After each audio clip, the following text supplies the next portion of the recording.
साथियों नमस्कार, स्वागत है आपका। साथियों आज की कक्षा में लेखपाल भर्ती परीक्षा 2022 की बात होगी। आशा करता हूं कि आपने आवेदन कर दिया होगा। आपने आवेदन कर दिया है तो अब तैयारी शुरू कर देना चाहिए, क्योंकि परीक्षा की तिथि का इंतजार, प्रवेश पत्र अपलोड होने का इंतजार करने वाले या परीक्षा की तिथि आने के बाद तैयारी शुरू करने वाले सफल नहीं होते। सफल होना है तो पाठ्यक्रम आपके पास है। इसके पहले एक वीडियो में उसका पाठ्यक्रम का डाला था। पाठ्यक्रम आपके पास है, अध्ययन सामग्री आपके पास है, दृष्टिकोण आपके पास है, ऊर्जा आपके पास है। योजनाबद्ध तरीके से लग जाइए। यह आप सोच रहे हो कि अभी बहुत समय है, अब पता नहीं परीक्षा कब होगी। एक चीज और आपसे स्पष्ट मैं कहना चाहूंगा कि किसी भी तरह का नकारात्मक पूर्वाग्रह, परसेप्शन जिसको आप कह सकते हैं, किसी भी तरह का नकारात्मक पूर्वाग्रह पालने से बचिए। यदि सफल होना है तो, जैसे लोगों में पूर्वाग्रह किस तरह का है कि अभी तो बहुत दिन है, परीक्षा होगी भी या नहीं होगी, अब पता नहीं कब होगी। अच्छा, अंतिम जो बात है वो कि अरे बहुत कठिन है, मेरा जो है होगा कि नहीं होगा, या मेरा इसमें नहीं होगा। भैया जब आपका नहीं होगा तो आपने आवेदन क्यों किया? भीड़ बढ़ाने के लिए? आपका होगा, मैं दावा करता हूं होगा। बस इसी पूर्वाग्रह से आगे निकलकर आपको केवल यह आपको सोचना है कि ये जो पद आए हैं इनमें एक पद मेरा पक्का है, मैं इस स्तर की तैयारी करूंगा, मैं इस स्तर की मेहनत करूंगा कि मैं उसमें से एक पद पर चयनित होकर दिखाऊंगा। इस तरह का संकल्प लेने की जरूरत है। रही बात तैयारी की योजना की, तो पाठ्यक्रम आपके पास है। 4 भाग हैं: हिंदी, गणित, ग्राम विकास और सामान्य अध्ययन। सबकी अध्ययन सामग्री आप इकट्ठा करिए, टाइम टेबल बना लीजिए, योजनाबद्ध तरीके से पढ़ाई करिए, निश्चित रूप से सफल होंगे। जैसा मैंने वादा किया था, आपको पता है कि हमारे चैनल का नाम है हमारी अपनी हिंदी। मैं आपको हिंदी पढ़ाऊंगा। मेरा दावा कि हिंदी में आपको 25 में 25 अंक मिलेगा। आपको अगर मेरे दावा पर या मेरे जो ये मैं दम ठोक के कह रहा हूं 25 में 25 मिलने की बात तनिक भी शक हो तो आप यूपीटीईटी का पेपर उठा के देख लीजिए। जितने भी मैंने प्रैक्टिस सेट डाले हैं, कोई भी प्रैक्टिस सेट खाली नहीं गया है। किसी से 2 प्रश्न, किसी से 1 प्रश्न, किसी से 3 प्रश्न, एक प्रैक्टिस सेट से तो 5 प्रश्न आया है। तो निश्चित रूप से मैं आपसे पहले भी कहा हूं कि मैं बहुत ही महत्वपूर्ण, बहुत ही सिलेक्टेड, बहुत ही चुनिंदा जो तथ्य होते हैं उनको आपके लिए कलेक्ट करके लाता हूं। आप सारे वीडियोस हमारे देखेंगे तो आपको समझ में आ जाएगा।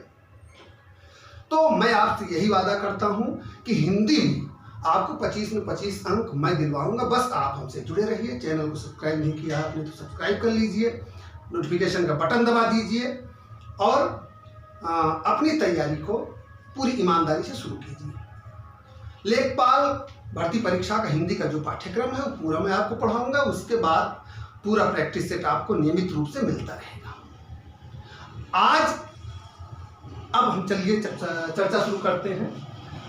आज हमको क्या करना है साथियों? आज हम लेखपाल भर्ती परीक्षा, लेखपाल राजस्व लेखपाल भर्ती परीक्षा जो 2015 में हुई थी, उसके फर्स्ट पाली का जो पेपर हुआ था उसमें हिंदी विषय के जो 25 प्रश्न आए थे उन पर व्याख्यात्मक चर्चा आपसे करूंगा। यह चर्चा इसलिए महत्वपूर्ण है कि इससे आप समझ जाएंगे कि प्रश्न किस तरह के पूछे जाते हैं, प्रश्नों का पैटर्न क्या है, रेंज क्या है, या परीक्षा की कुल हिंदी में क्या औकात है ना। तो चलिए आज बिना देर के हुए ये जो 25 प्रश्न है उस पर चर्चा शुरू करते हैं। देखते हैं पहला प्रश्न। प्रश्नों को हमने लिख लिया है और तेजी से आगे बढ़ते हैं। पहला प्रश्न देखते हैं। तो साथियों इसमें देखिए पहला प्रश्न है वो कारक से संबंधित है। यहाँ ये देखिए फर्स्ट पाली का जो हुआ था पेपर उसका है 2015 का हिंदी विषय के केवल 25 प्रश्न है और तेजी से पर आगे बढ़ते हैं। पहला प्रश्न है, राजा सेवक को कंबल देता है, रेखांकित पद में कौन सा कारक है? यहां देखिए रेखांकित पद क्या है? सेवक को। तो को और के लिए किस कारक का चिन्ह है बताइए? यह किसका है? ये संप्रदान का है। किस कारक का चिन्ह है? ये संप्रदान कारक का चिन्ह है। को के लिए, है ना, को के लिए संप्रदान कारक का चिन्ह है। अच्छा, संबंध कारक का चिन्ह आप बताइए? का के की रा रे री, ये संप्रदान कारक का चिन्ह है। संबंध कारक का चिन्ह है। संप्रदान कारक का को के लिए है। कर्ता कारक का कर्ता ने, और कर्म का को, है ना। संप्रदान कारक के वाक्य में आप बताएं, उसकी एक पहचान यह है कि आप जान लीजिए कि जहां जिसको कुछ दिया जाए या जिसके लिए कुछ किया जाए, यहां राजा सेवक को कंबल देता है। जहां जिसको कुछ दिया जाए या किसी जिसके लिए कुछ किया जाए, इस भाव का बोध होता है, वहां जो है संप्रदान कारक होता है।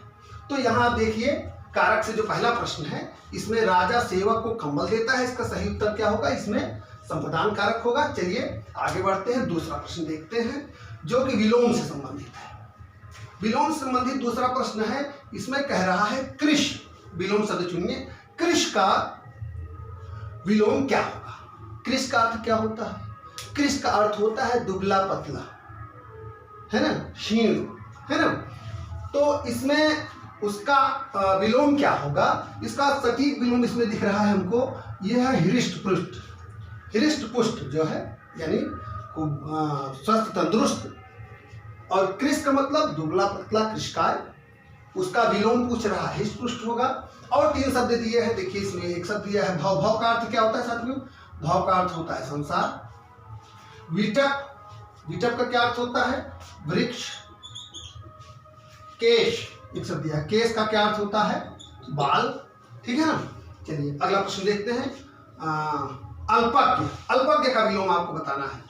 अल्पज्ञ का विलोम इसमें देखिए, जो सबसे सटीक विकल्प है, अल्पज्ञ माने थोड़ा जानने वाला, कम जानने वाला, और यहाँ विलोम पूछ रहा है, इसलिए इसका उल्टा होगा सर्वज्ञ, सब कुछ जानने वाला। और 3 शब्द हमको इस देख लेते हैं। कृतज्ञ, कृतज्ञ मतलब किए गए उपकार को मानने वाला। इसका विलोम क्या होता है? इसका विलोम होता है कृतघ्न, यानी जो किए गए उपकार को नहीं मानता। अगला शब्द देखते हैं अभिज्ञ। अभिज्ञ का क्या अर्थ है साथियों? अभिज्ञ का अर्थ है जानकार या जानने वाला, और इसका विलोम होगा अनभिज्ञ, ठीक है। यहां यह शब्द अभिज्ञ वाला और अभिज्ञ और अनभिज्ञ बहुत बार परीक्षाओं में पूछा गया है, और इसको लेकर बड़ी भ्रम की स्थिति रहती है। मैं आपको स्पष्ट करना चाहूंगा। अभिज्ञ का अर्थ है जानने वाला, अनभिज्ञ का अर्थ है न जानने वाला, या जिसको जानकारी नहीं है, जिसको पता नहीं है, ज्ञानी है। एक शब्द इसमें आता है कई बार, जैसे अभिज्ञ का विलोम लोग भिज्ञ जान लेते हैं। भिज्ञ कोई शब्द नहीं होता, पहले तो इसको आप एकदम गांठ बांध लीजिए, भिज्ञ कोई शब्द नहीं है, ठीक है ना। अभिज्ञ अनभिज्ञ, हाँ एक शब्द होता है अज्ञ, अज्ञ का विलोम होता है विज्ञ। अज्ञ का अर्थ है अज्ञानी, विज्ञ का अर्थ है ज्ञानी या विशेष ज्ञान रखने वाला। तो अभिज्ञ का विलोम अनभिज्ञ, यह आप जान लीजिए। जहां भी अभिज्ञ आए तो अभिज्ञ आप जान लीजिए कि अभिज्ञ का अर्थ होता है जानकार, अनभिज्ञ का अर्थ जिसको जानकारी नहीं है या अज्ञानी जो है। चलिए अगला देखते हैं। यहाँ एक शब्द है अवज्ञ। अवज्ञ, इसमें जो है अवज्ञ की जगह आप समझिए यहाँ होना चाहिए इसको अवज्ञा। अवज्ञा का होता है आदेश का पालन न करना, और अवज्ञा का विलोम क्या होता है? अवज्ञा का विलोम होता है आज्ञा पालन, ठीक है। यहाँ साथियों आपको एक प्रश्न में 4 प्रश्न बनते हुए चले जा रहे हैं। इसका अभ्यास आप होता जा रहा है, आप ध्यान से देखें तो आपके लिए उपयोगी होगा। चलिए देखते हैं अगला प्रश्न, चौथा प्रश्न। अरविंद का पर्यायवाची, बहुत सरल प्रश्न है। अरविंद का पर्यायवाची होता है कमल। कमल के पर्यायवाची बहुत से शब्द हैं, तो यज, नीयज, पंकज, वारिज, सरोरु, है ना। तो ये हुए। जैसे गुलाब, इसमें एक शब्द दिया है, तो गुलाब का पर्यायवाची क्या होता है सर? गुलाब का पर्यायवाची होता है शतपत्र, एक शब्द है शतपत्र। गुलाब का पर्यायवाची होता है पाटल, एक शब्द होता है। गुलाब का पर्यायवाची होता है पाटल। गुलाब का पर्यायवाची होता है वृत्त पुष्प, ठीक है, चलिए अगला देखते हैं। कल्पवृक्ष। कल्पवृक्ष किसको कहते हैं? देववृक्ष को। कल्पवृक्ष का पर्यायवाची देववृक्ष, देवतल, पारिजात, है ना। यहां एक शब्द दिया है केवड़ा। केवड़ा का पर्यायवाची होता है साथियों केतक, जम्बुक, ठीक है। तो कमल का आप अरविंद देख ही लिए। चलिए देखते हैं अगला प्रश्न। प्रश्न संख्या 5। खूंटी का बहुवचन। खूंटी का बहुवचन क्या होगा? खूंटी का बहुवचन होगा यहाँ, ये देखिए विकल्प संख्या 4, खूंटियां। खूंटी का बहुवचन आपका यही है, खूंटियां, यही सही उत्तर है। अगला प्रश्न देखते हैं। अनेकार्थी शब्द का दूसरा अर्थ बताइए। यहाँ एक शब्द दिया है अज, जिसका अर्थ यहां दिया गया है अजन्मा। अज का दूसरा अर्थ इन चारों विकल्पों में कौन सा है? तो साथियों अज मीन्स क्या होता है? अज मीन्स होता है अजन्मा, अज मीन्स होता है बकरा, अज मीन्स होता है ब्रह्मा, अज मीन्स होता है विधाता। अनेकार्थी शब्द है तो यहाँ विधाता यानी ईश्वर। तो सही उत्तर इसका होगा अज का अनेकार्थी शब्द। यहाँ एक तो अजन्मा दिया गया है, अजन्मा मतलब जिसका जन्म न हुआ हो। यहाँ दूसरा जो उसका अनेकार्थी शब्द होगा वो ईश्वर होगा, सही विकल्प इसका। अगले 3 शब्दों को देख लीजिए आप। आजन्म क्या क्या अर्थ है? जन्म से लेकर अब तक। आजन्म जन्म से लेकर अब तक। निर्भीक का अर्थ है साहसी। आजीवन का क्या अर्थ है? जीवन पर्यंत। अगला प्रश्न देखते हैं, प्रश्न संख्या 7। वर्तनी की दृष्टि से शुद्ध है। 4 शब्द दिए गए हैं और ये जो शब्द होते हैं, प्रश्न होते हैं, ये आप जान लीजिए कि बहुत माइन्यूट, बहुत सूक्ष्म अंतर दिए होते हैं। यह तो इसमें स्पष्ट दिख रहा है। कई ऐसे शब्द दिए जाते हैं, वो अभ्यास में हम आपको बताएंगे। कई ऐसे शब्द होते हैं जिनमें बहुत सूक्ष्म अंतर होता है, जैसे शुश्रूषा, तो उसमें इतना बारीक अंतर रहता है कि भ्रम की स्थिति हो जाती है। अभ्यास में आपको मिलेगा आगे। तो वर्तनी की दृष्टि से शुद्ध कौन सा शब्द है इसमें बताइए। इसमें सही उत्तर क्या है? इसमें सही उत्तर साथियों विकल्प संख्या 2, प्रतिनिधि, है ना। प्रतिनिधि नहीं होता, प्रतिनिधि नहीं होता, प्रतिनिधि नहीं होता। यहाँ मैं आपको स्पष्ट करना चाहूँगा कि हिंदी ऐसी भाषा है जो देवनागरी लिपि में लिखी जाती है। देवनागरी लिपि की अपनी विशेषता है कि जो लिखा जाता है वही पढ़ा जाता है। जब आप सही पढ़ेंगे, प्रतिनिधि पढ़ेंगे तो प्रतिनिधि आप पहचानेंगे, और प्रतिनिधि पढ़ेंगे तो प्रतिनिधि पहचानेंगे। सही पढ़ने का भी अभ्यास, सही पढ़ने की भी आदत आप डालिए तो निश्चित रूप से यह प्रश्न आपका कभी गलत नहीं होगा, ठीक है। इस पेज में हमने 7 प्रश्न देखे। अब आइए 8वां प्रश्न देखते हैं। साथियों प्रश्न संख्या 8 देखते हैं। प्रश्न संख्या 8 है, पर्वत की तलहटी के लिए एक शब्द है, वाक्यांश के लिए एक शब्द। इस तरह के प्रश्न अनिवार्य रूप से पूछे जाते हैं, बहुत महत्वपूर्ण वाक्यांशों के पूछे जाते हैं। वाक्यांश के लिए अनेक शब्द का एक महत्वपूर्ण वीडियो चैनल पर है, आप उसको देखेंगे तो आपको लगेगा कि ये सब उसमें संकलित हैं। पर्वत की तलहटी के लिए एक शब्द है, इसके लिए एक शब्द सही है। इसमें विकल्प संख्या 1 उपत्यका। 4 विकल्प दिए हैं, उपत्यका, द्रोण, बेसिन, घाटी। चारों विकल्पों को साथियों हमने इसलिए लिखा है कि चारों शब्दों की व्याख्या हो जाए। हो सकता है अगली बार घुमा के उसको पूछ ले। तो यहां सही उत्तर है पर्वत की तलहटी के लिए एक शब्द है उपत्यका। दूसरा शब्द दिया गया है, देखिए यहां एक द्रोण। द्रोण का अर्थ होता है साथियों लकड़ी का बर्तन जिसमें पानी वगैरह रखा जाता है। गांव में प्रायः लगभग हर घर में पाया जाता है। उसके लिए एक शब्द जो है और प्रचलित है, उसको कठौता कहते हैं, यानी काठ का बर्तन, लकड़ी का बर्तन जिसमें पानी आदि रखते हैं, उसके लिए द्रोण है। और बेसिन, वर्षा या नदियों का जल जहां पर एकत्र हो जाए उस जगह को बेसिन कहा जाता है। और एक शब्द ये देखिए घाटी है, 2 पर्वतों के बीच का सकरा स्थान, उसको घाटी कहते हैं, ठीक है। ये तीनों सब समझ में आ गए। चलिए अगला प्रश्न देखते हैं। अगला प्रश्न है साथियों, कंजूसी से धन व्यय करने वाला। बहुत महत्वपूर्ण है, इसको थोड़ा ध्यान से देखिएगा। कंजूसी से धन व्यय करने वाला। अब इसमें देखिए 4 विकल्प दिया गया है, अल्पव्ययी, कृपण, मसृण और मितव्ययी। तो यहां सबसे उपयुक्त जो विकल्प है वो है साथियों कृपण, है ना। कृपण को सामान्य भाषा में कंजूस कहा भी जाता है। अब इसमें देखिए और 3 शब्द दिए गए हैं। कंजूसी से धन व्यय करने वाला कृपण, अल्पव्ययी एक शब्द है। अल्पव्ययी का अर्थ है साथियों थोड़ा खर्च करने वाला। अल्पव्ययी का अर्थ है थोड़ा खर्च करने वाला। मसृण का अर्थ क्या है? मसृण का अर्थ है चिकनी और कोमल वस्तु। प्रायः जैसे कमल नाल है, चिकनी और कोमल होती है, तो उसके लिए एक शब्द है ये आपका मसृण। यहां एक शब्द आया है मितव्ययी। मितव्ययी से तात्पर्य है साथियों सोच समझकर धन व्यय करने वाला, उसके लिए मितव्ययी। देखते हैं अगला प्रश्न। अगला प्रश्न है तद्भव शब्द है। चारों विकल्पों को देखिए, उलूक, इष्टिका, कुपुत्र और अमीय। तो यहां इसका सही उत्तर क्या है? यहां सही उत्तर है तद्भव पूछ रहा है, विकल्प संख्या 4 अमीय। उलूक, उलूक का अर्थ उल्लू। इष्टिका, इष्टिका का अर्थ ईंट। और कुपुत्र, उलूक का तद्भव उल्लू, इष्टिका का तद्भव ईंट, ईंटा जिसको कहते हैं आप गांव में। कुपुत्र, कुपुत्र के लिए तद्भव है कपूत। और अमीय का तत्सम क्या होता है? अमीय का तत्सम होता है अमृत। ठीक है ना? तो यहाँ इनके आपने तद्भव जान लिए, उल्लूक उल्लू, इष्टिका ईंट, कुपुत्र कपूत और अमृत अमीय। तो ये तद्भव शब्द क्या है इसमें? अमीय है। ठीक है, चलिए देखते हैं अगला प्रश्न। बहुत महत्वपूर्ण, अनेक बार परीक्षाओं में पूछा गया प्रश्न। अंबर पनघट में डूबो रही तारा घट उषा नागरी में कौन सा अलंकार है? उपमा, अनुप्रास, क्लेश, रूपक।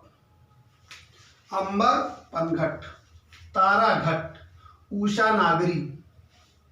जहां उपमेय में उपमान का निषेध रहित आरोप हो, अभिन्न स्थिति हो, चरण कमल बंदो हरिराई। यानी यहां अंबर पनघट, अंबर जैसा पनघट नहीं या पनघट जैसा अंबर नहीं, तारा घट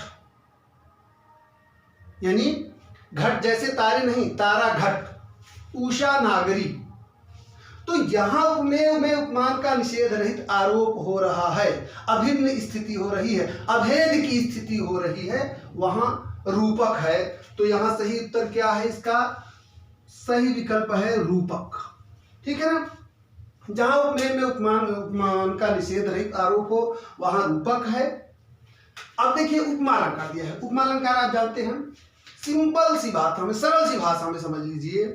जहां गुण और धर्म के आधार पर दो व्यक्तियों या दो वस्तुओं में तुलना की जाए, गुण या धर्म के आधार पर तुलना की जाए, वहां उपमा है। पीपर पात सरिस मन डोला। अनुप्रास बहुत सरल सा, एक ही वर्ण की अनेक बार आवृत्ति, तरंग तनुजा तट तमाल तंगुर बहुछाए। श्लेष, एक अर्थ के, एक शब्द के जहां अनेक अर्थ हों। बिन पानी सब सून, रहमन पानी राखिए, बिन पानी सब सून, अब पानी गए न उबरे मोती मानुष चून। ये उदाहरण आप लोगों ने पढ़ाई है, तो ये प्रश्न आपने देख लिया। देखते हैं प्रश्न संख्या 12।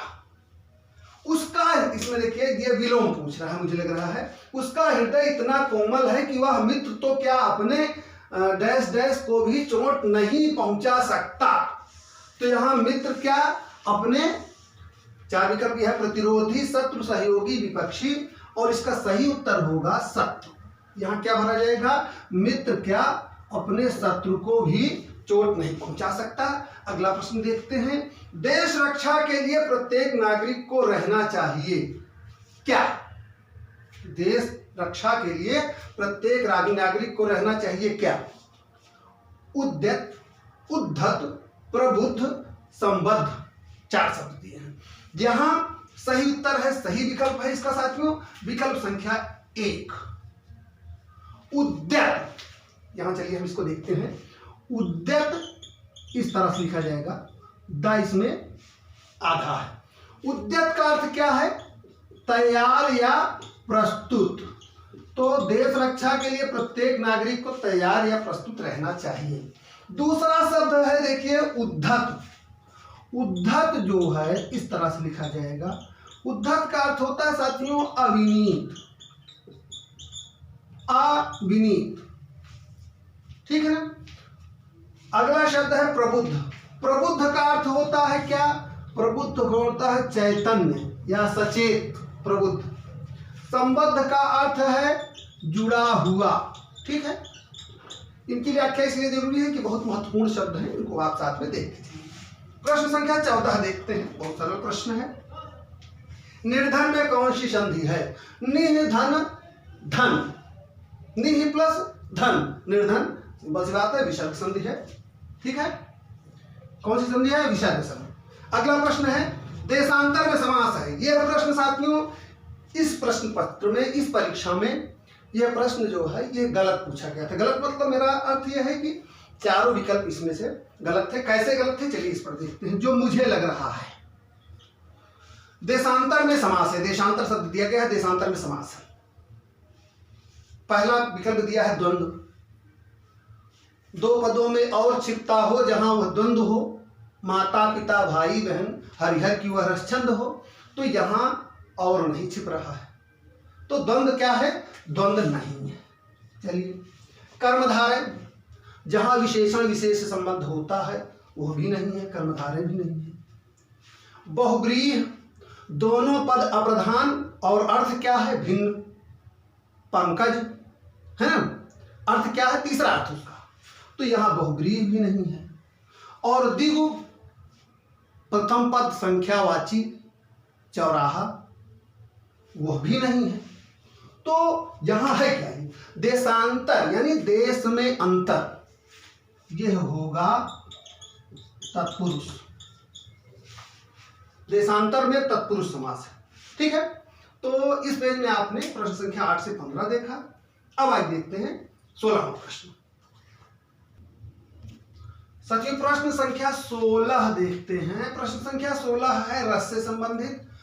करुण रस का स्थायी भाव, सरल प्रश्न है, ये आपको पता होना चाहिए। करुण रस का स्थायी भाव, यानी देखिए पहले 4 विकल्प है, हास, उत्साह, शोक, रति। तो करुण रस का स्थायी भाव क्या है? यह है शोक, ठीक है। सही उत्तर विकल्प संख्या 3 शोक। अब तीनों विकल्प को देखिए। हास किसका स्थायी भाव है? हास्य रस का स्थायी भाव यानी हास्य रस। उत्साह किसका स्थायी भाव है? वीर रस। रति किसका स्थायी भाव है? श्रृंगार रस, ठीक है। चलिए देखते हैं अगला प्रश्न। अगला प्रश्न है ठठेरा शब्द का स्त्रीलिंग। ठठेरा शब्द का स्त्रीलिंग क्या होगा? 4 विकल्प देखिए, ठठारी, ठठेरिन, ठठेरिनी और ठठेरी। तो सबसे सटीक, सबसे उचित विकल्प इसमें है विकल्प संख्या 2, ठठेरिन, ठीक है। अगला प्रश्न देखते हैं। इसमें कह रहा है त्रुटिपूर्ण विकल्प का चयन करें। वाक्य को खंडों में बांटा गया है और उसमें किस खंड में गलती है? ABCD 4 भाग हैं, वही आपको इसमें सही टिक करना है, OMR में सही गोला करना है। वाक्य को देखते हैं। विद्यालय में जलपान को उत्तम प्रबंध है, कोई त्रुटि नहीं। तो आप इसमें देख रहे होंगे कि विद्यालय में जलपान को उत्तम प्रबंध है। इसमें कौन सा आपको गलत लग रहा है? इसमें गलत लग रहा है विकल्प संख्या B, क्योंकि विद्यालय में जलपान को प्रबंध नहीं, जलपान का प्रबंध होगा, ठीक है ना। तो त्रुटिपूर्ण कौन सा है? यह है जलपान को, विकल्प B त्रुटिपूर्ण है। यह अगला प्रश्न भी इसी तरह से है। मुझे रेलगाड़ी में यात्रा करना अच्छी लगती है, कोई त्रुटि नहीं। इसमें देखिए 4 खंड है। मुझे A रेलगाड़ी में यात्रा करना, B अच्छी लगती है, C कोई त्रुटि नहीं, D। तो यहां कौन सा गलत है? यहां गलत है विकल्प संख्या C, अच्छी लगती है नहीं। यात्रा करना क्योंकि पुल्लिंग है तो अच्छा लगता है होगा ना। यहाँ अच्छी लगती है की जगह अच्छा लगता होगा। त्रुटिपूर्ण कौन सा है? इस तरह के प्रश्न थोड़ा सा कंसंट्रेट करेंगे तो आसानी से समझ में आ जाते हैं, बहुत कठिन नहीं होते हैं। प्रश्न संख्या 20 देखते हैं। तत्सम शब्द है। तत्सम शब्द कह रहा है कौन सा है इसमें? आग, आज, आंख, अग्र। तो इसका सही उत्तर है विकल्प संख्या 4, अग्र। अग्र का तद्भव साथियों क्या होता है? आगे।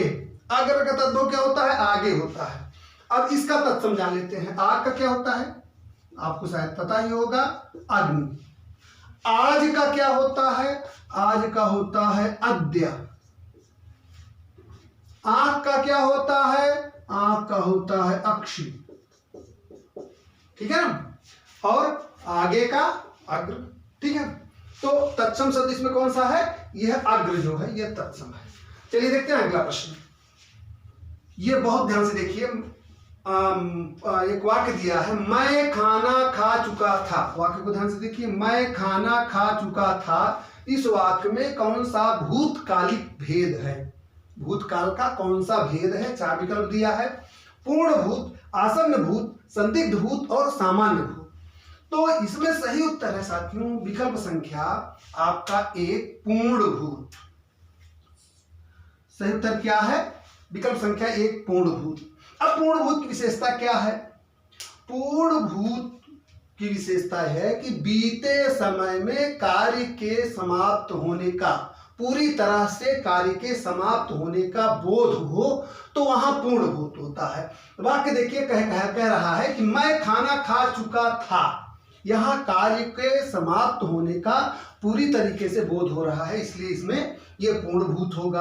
अब देखिए दूसरा विकल्प है आसन्न भूत। आसन्न भूत क्या है, इसमें साथियों जहां क्रिया के व्यापार का समय जो है वो निकट ही समाप्त हो जाता है, वहां आसन्न भूत होता है। अगला कह रहा है संदिग्ध भूत, जहां बीते हुए कार्य के पूर्ण होने या ना होने में संदेह हो वहां संदिग्ध।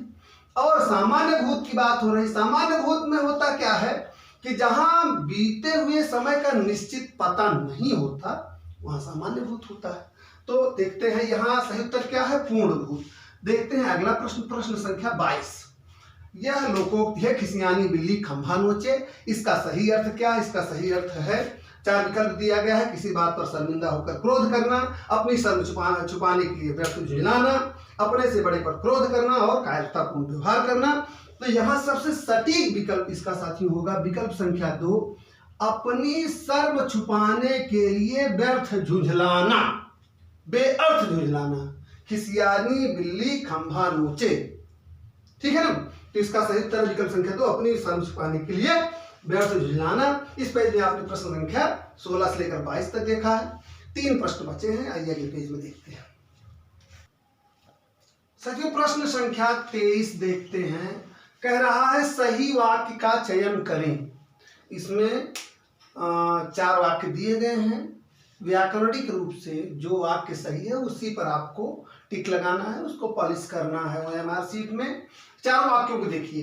पहला वाक्य है तुलसी और सूर, पहला विकल्प जो है तुलसी और सूर अवधि व ब्रजभाषी के श्रेष्ठ कवि हैं। बहुत ध्यान से देखिए, यहाँ सबसे बड़ी चीज है अटेंशन की, सबसे बड़ी चीज जो है वो ध्यान की है। अगर आप ध्यान से पढ़ते हैं प्रश्न को तो अपने आप समझ में आ जाता है कौन सा गलत है कौन सा सही है। तुलसी और सूर अवधि व ब्रजभाषी के श्रेष्ठ कवि हैं। दूसरा वाक्य है तुलसी अवधि के श्रेष्ठ कवि और सूर ब्रजभाषी हैं। तुलसी अवधि के श्रेष्ठ कवि और ब्रजभाषा के सूर हैं, ठीक है। तुलसी और सूर क्रमशः अवधि और ब्रजभाषा के श्रेष्ठ कवि हैं। ये जो विकल्प संख्या 4 है, आप इसको देख पा रहे होंगे कि सही रूप से अर्थबोध इसी वाक्य से हो रहा है और इसमें कोई व्याकरणिक दोष नहीं है, क्रम का पूरा ध्यान रखा गया है। तो इसमें सही वाक्य कौन सा है, बाकी सब में क्या है, कुछ न कुछ त्रुटियां हैं। जैसे ब्रजभाषी, ब्रजभाषा होता है ब्रजभाषी, यहाँ भी ब्रजभाषी दी गई है, यहाँ क्रम का व्यतिक्रम हो गया, ब्रजभाषा के सूर हैं क्या हैं, है ना। लेकिन जिसमें सही तुलसी और सूर क्रमशः अवधि और ब्रजभाषा के श्रेष्ठ कवि हैं, वाक्य सही है। इसी से संबद्ध जो है प्रश्न संख्या 24 भी है इसी तरह से। इसमें देखिए 4 वाक्य दिया गया है, जीवन और साहित्य का घनिष्ठ संबंध है, जीवन और साहित्य का निकट संबंध है, जीवन और साहित्य का घोर संबंध है, जीवन और साहित्य का अगाध संबंध है। तो साथियों जीवन और साहित्य का घनिष्ठ संबंध होता है। सही उत्तर है विकल्प संख्या 1, जीवन और साहित्य का घनिष्ठ संबंध है। चलिए अगला प्रश्न देखते हैं, प्रश्न संख्या 25, आज के अभ्यास सेट का अंतिम प्रश्न, ठीक है। काठ की हांडी बार बार नहीं चढ़ती, काठ की हांडी बार बार नहीं चढ़ती का अर्थ है। तो इसमें देखिए 4 विकल्प दिया है, छल कपट का व्यवहार हमेशा नहीं चलता, लकड़ी का बर्तन अग्नि से जल सकता है, दुर्भाग्य की मार बार बार नहीं होती और बुरे दिन हमेशा नहीं रहते। तो इसका सही और सटीक अर्थ है, छल कपट का व्यवहार हमेशा नहीं चलता, काठ की हांडी बार बार नहीं चढ़ती। तो साथियों, आज के इस सेशन में, आज की इस कक्षा में 2015 में संपन्न हुई उत्तर प्रदेश राजस्व लेखपाल भर्ती परीक्षा प्रथम पाली के हिंदी के जो 25 प्रश्न हैं, इनको आपने देखा। कोशिश मैंने की कि उन पर व्याख्यात्मक चर्चा हो जाए और उसको करने का प्रयास भी किया गया। साथियों, फिर मैं आपसे कहूँगा कि कौन कहता है कि आसमान में सुराख नहीं हो सकता। एक पत्थर तो तबीयत से उछालो यारो। एक संकल्प कर लीजिए कि मैं कर सकता हूं और मैं इसे करूंगा। I can do it and I will do it. निश्चित रूप से सफल होंगे। जुड़े रहिए, अपने अध्ययन को आप एकदम मजबूती से आगे बढ़ाइए, सफल होंगे, ये मेरा दावा है। तो इन्हीं शुभकामनाओं के साथ फिलहाल मिलते हैं अगली कक्षा में।